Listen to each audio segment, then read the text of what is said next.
다 함께 사도신경 고백함으로 6월 16일 수요일 12예언자 기도회를 시작하겠습니다.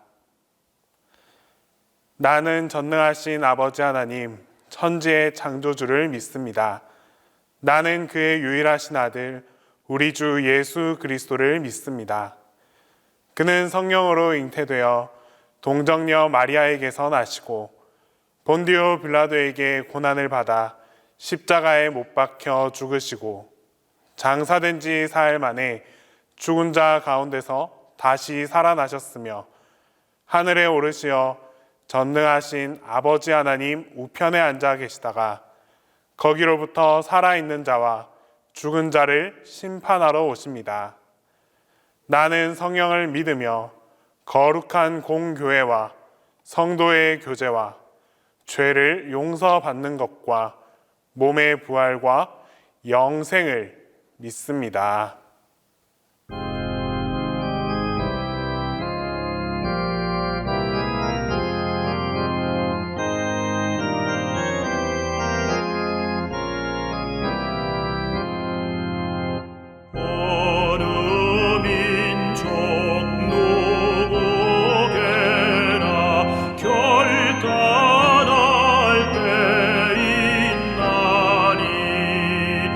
참과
오늘 우리에게 주시는 하나님 말씀은 아모스 5장 21절에서 27절 말씀입니다. 구약 성경 아모스 5장 21절에서 27절 말씀입니다. 다 함께 봉독하겠습니다. 내가 너희 절기들을 미워하여 멸시하며 너희 성회들을 기뻐하지 아니하나니 너희가 내게 번제나 소제를 드릴지라도 내가 받지 아니할 것이요 너희의 살진 희생의 화목제도 내가 돌아보지 아니하리라. 내 노랫소리를 내 앞에서 그칠지어다 내 비파소리도 내가 듣지 아니하리라. 오직 정의를 물같이 공의를 마르지 않는 강같이 흐르게 할지어다. 이스라엘 족속이 너희가 40년 동안 광야에서 희생과 소제물을 내게 드렸느냐. 너희가 너희 왕 식국과 기운과 너희 우상들과 너희가 너희를 위하여 만든 신들의 별 형상을 지고 가리라. 내가 너희를 다메섹 밖으로 사로잡혀 가게 하리라. 그의 이름이 만군의 하나님이라 불리우는 여호와께서 말씀하셨느니라. 아모스 선지자는 이스라엘의 위선적이고 가증한 예배를 꿰뚫어 보면서 여호와 하나님을 찾아서 돌아오라라고 여러 차례 경고하며 예언했습니다. 이스라엘의 가장 큰 문제는 정의와 공의를 버리고서 그들의 우상을 아주 오랫동안 섬겨왔다라는 것이었습니다.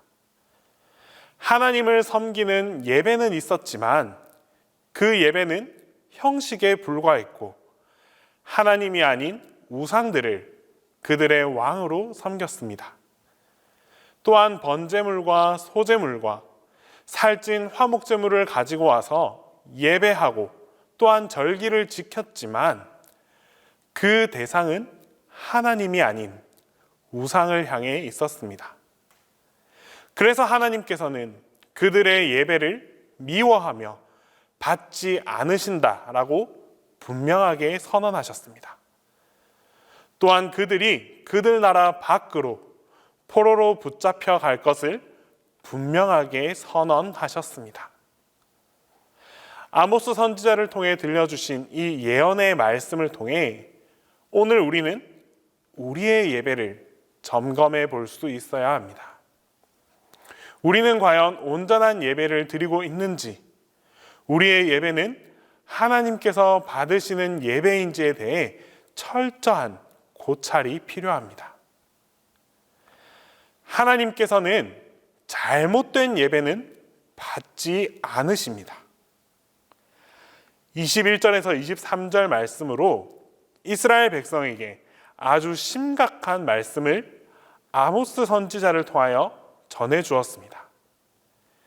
예배는 우리의 생활, 우리의 이 신앙생활에서 가장 중요하고 우선되는 신앙의 모습입니다.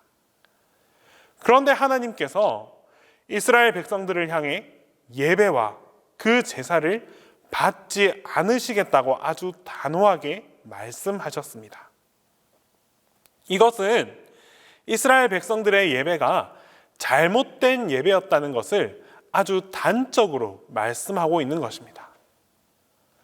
아모스 선지자는 이스라엘이 멸망하기 전에 이스라엘 사회가 정의와 공의가 사라진 죄악으로 가득 찼다고 비난했습니다.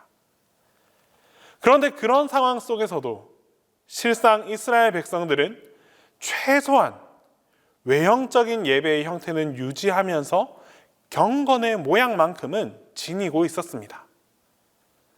그러나 하나님은 그들이 드리는 그 예배의 모든 것인 절기, 성회, 제물, 그리고 찬송, 이 모든 것들이 다 싫다라고 말씀하시면서 받지 않겠다라고 선포하십니다. 이러한 하나님의 마음이 오늘 본문에서 사용되는 동사 가운데 아주 잘 드러나 있습니다.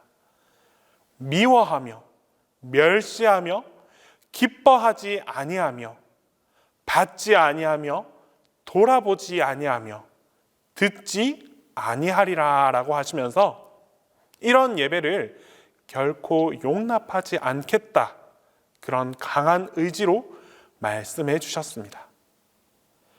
그렇다면 이스라엘 백성들의 예배에 과연 무엇이 이토록 문제가 되었을까요? 그것은 바로 예배의 문제 이전에 예배를 드리는 예배자들에게 있었습니다. 이들은 하나님에 대한 그 제대로 된 믿음이 없이 자기들이 만든 우상에게 하는 예배 의식으로서 자기를 기쁘게 하기 위한 그런 예배를 드렸습니다. 때문에 하나님께서 그들의 예배를 미워하셨고 받지도 않으셨습니다. 22절에 나오는 번제물, 소제물, 화목제물은 모두 하나님께서 아주 기뻐 받으시는 향기로운 제물입니다. 이러한 제물을 올바른 마음 자세와 함께 하나님께 드려질 때 주님께서는 이 예물을 기쁘게 받으시고 또 그들의 죄를 다 용서해 주시고 언약 백성의 관계를 확인해 주십니다. 그런데 하나님께서는 오늘 이 하나님은 이 모든 제물들을 다 거절하시고 받지도 않으셨습니다. 왜냐하면 이스라엘 백성들이 형식적으로 제물만 가지고 왔기 때문입니다. 또한 하나님은 정의와 공의를 행하는 예배를 드려라라고 말씀하십니다. 본문 24절에서 아모스 선지자는 오직 정의를 물같이 공의를 마르지 않는 강같이 흐르게 할지어다 라고 말씀합니다. 아모스는 하나님께서 받으시는 예배란 정의가 물같이 흐르고 공의가 강물처럼 흐르게 하는 삶에서 흘러나오는 예배, 그 예배라고 말씀했습니다. 6장 12절에서 너희는 정의를 쓸개로 바꾸며 공의의 열매를 쓴 쑥으로 바꾸며 라고 말하면서 이스라엘이 이 정의와 공의를 다 버렸다라고 분명하게 말씀합니다. 2장 12절에서는 이스라엘이 나시린에게 포도주를 마시라고 하고 선지자에게 예언하지 말라고 명령하면서 하나님의 공의를 깨뜨렸습니다. 또한 5장 11절에는 힘없는 자를 밟고 그에게서 부당한 세를 거두었고 12절에는 의인을 학대하고 뇌물을 받고 성문에서 가난한 자를 억울하게 해서 재판을 부당하게 하는 그 부정을 저질렀다고도 말씀합니다. 8장 4절에서 6절에는 이스라엘이 가난한 자를 삼키며 힘없는 자를 망하게 하고 거짓 저울로 속이고 은으로 힘없는 자를 사고 신발 한 켤레로 가난한 자를 사고 찌꺼기 일을 팔자고 말하는 부정한 그 부정을 행하면서 정의를 다 버렸다라고 말씀합니다. 아모스 선지자는 이와 같이 정의와 공의에 관심이 없는 사람의 예배는 받지 않으신다라고 분명하게 선언합니다. 그리고 정의와 공의가 마르지 않고 계속해서 흐르게 하는 바로 우리의 삶 속의 예배를 하나님께 드려야 한다라고 분명하게 말씀하고 있습니다. 끝으로 죄악 생활의 결과는 하나님의 심판으로 이어집니다. 25절에 나오는 너희가 40년 동안 광야에서 희생과 소제물을 내게 드렸느냐라는 질문이 있습니다. 사실 이 질문은 해석이 상당히 난해한 질문입니다. 광야 시절에 이스라엘은 분명하게 그 희생과 소제물을 다 주님 앞에 드렸습니다. 이것은 이스라엘이 하나님과의 관계가 그들이 드린 제물에 의해서 유지되는 것이 아니라는 것을 분명하게 말해줍니다. 그러므로 아모스 선지자가 이스라엘에게 기대하는 대답은 아마 이것이었을 겁니다. 주님 아닙니다. 우리가 광야에서 제사의식을 통해서 드린 것은 희생이나 소제물 이런 것들이 아니라 우리의 마음과 당신의 말씀에 대한 순종이었습니다. 광야에서 이스라엘이 여호와와 맺은 그 언약 관계는 예물 혹은 예식에 의존하지 않았다라는 사실입니다. 때문에 이 질문은 너희가 광야 시절 그 종교 예식을 통해서 내게 가지고 온 것은 공의와 정의 그리고 순종이 아니었느냐? 내가 원하고 요구한 것이 바로 이것들이 아니었느냐? 그렇다면 지금 너희의 모습은 어떠하느냐라고 해석하는 것이 바른 해석이 될 수 있습니다. 26절에 보면 이스라엘이 하나님을 대신해서 그들의 왕으로 식국과 기운과 그들의 우상을 섬겼다라고 분명하게 말씀하고 있습니다. 그래서 27절에 하나님은 이스라엘이 자신들의 우상을 걸머쥐고 또 먼 곳 다메섹 밖으로 포로로 붙잡혀 갈 것이라고 말씀하셨습니다. 하나님께서 가장 기뻐 받으시는 것이 바로 예배입니다. 그것은 구원의 감격을 가지고 예수님을 주님이라 믿고 하나님을 아버지로 섬기는 신령과 진정의 예배입니다. 그런데 아모스 선지자가 강조한 것은 정의와 물같이, 정의를 물같이, 공의를 강물같이 흐르게 하는 삶이 있는 그 예배를 받으신다라고 말씀하십니다. 선한 사마리아의 삶, 선한 사마리아인의 그 삶, 의인의 삶으로 하나님을 예배하는 사람이 바로 우리 모든 성도들이고 또 구원받은 의인이라는 사실입니다. 우리의 삶을 냉철하게 살펴보면서 거룩하고 의로운 삶이 있는 예배를 주님께 드릴 때 그 예배를 통해 하나님께서는 영광 받으시고 또한 예배를 통한 축복으로 여러분들 모두와 함께해 주실 것입니다. 기도하겠습니다. 이 시간 우리 먼저 기도할 때에는 하나님의 정의와 공의를 실천하는 삶을 살아가게 해달라고 기도하겠습니다. 또한 우리가 하나님께서 받으시는 온전한 예배를 드리도록 주님께서 함께 해달라고 기도하겠습니다. 그리고 마지막으로 우리가 12 예언자 파노라마를 함께 하고 있습니다. 이 12 예언자 파노라마를 통해서 하나님께서 주시는 은혜가 충만하게 임하도록 우리 이 시간 이 세 가지 기도 제목으로 함께 기도드리겠습니다. 사랑의 하나님, 우리의 삶 가운데 정의와 공의가 드러나는 삶을 살아가게 하옵소서. 날이 가면 갈수록 정의와 공의가 무너져가는 것을 쉽게 경험합니다. 이런 때일수록 주님께서 말씀하시고 가르쳐 주신 정의와 공의가 무엇인지 끊임없이 고찰하게 하시고 정의로운 삶, 공의로운 삶을 살아갈 수 있도록 인도하여 주시옵소서. 삶의 예배자가 되는 우리 모두를 통하여 하나님 앞에 온전한 예배를 드릴 수 있기를 간절히 소망합니다. 사람이 원하고 사람의 편의로 드리는 의미 없는 예배가 아니라 주님께서 원하시고 주님께서 받으시는 거룩한 예배를 드릴 수 있게 하옵소서. 온전한 예배를 통하여 주님과 교통하기를 간절히 원합니다. 예배를 향한 우리의 정성과 노력이 더해지게 하시고 그런 예배를 통하여 주님의 은혜와 축복이 전해지게 하옵소서. 주님, 동신교회 교우 모두가 12 예언자와 함께 은혜를 얻고자 합니다. 말씀을 읽고 쓰고 공부하는 우리 모든 교우들에게 이전에 없었던 특별한 은혜가 전해지게 하옵소서. 모르는 것을 깨닫게 하시고 주님께서 원하신 바를 분별하게 하시며 주님께서 주시는 그 특별한 은혜를 가지고 서로 교통하게 하옵소서. 그리하여 마지막 때에 12 예언자를 보내신 그 하나님의 간절한 사랑을 우리 모두가 함께 경험할 수 있는 소중한 은혜의 시간들이 되게 하옵소서. 특별히 이 일을 위해 많은 노력을 다하시는 담임 목사님께 성령의 충만함이 전달되게 하옵소서. 하나님의 지혜와 지식을 더하여 주시고 교회와 교우를 향한 목사님의 사랑도 배가 될 수 있게 하여 주시옵소서. 준비하고 전하는 모든 과정 속에서 하나님께서 함께 하여 주시고 새 힘과 새 은혜로 가득하게 주님께서 붙들어 주시옵소서.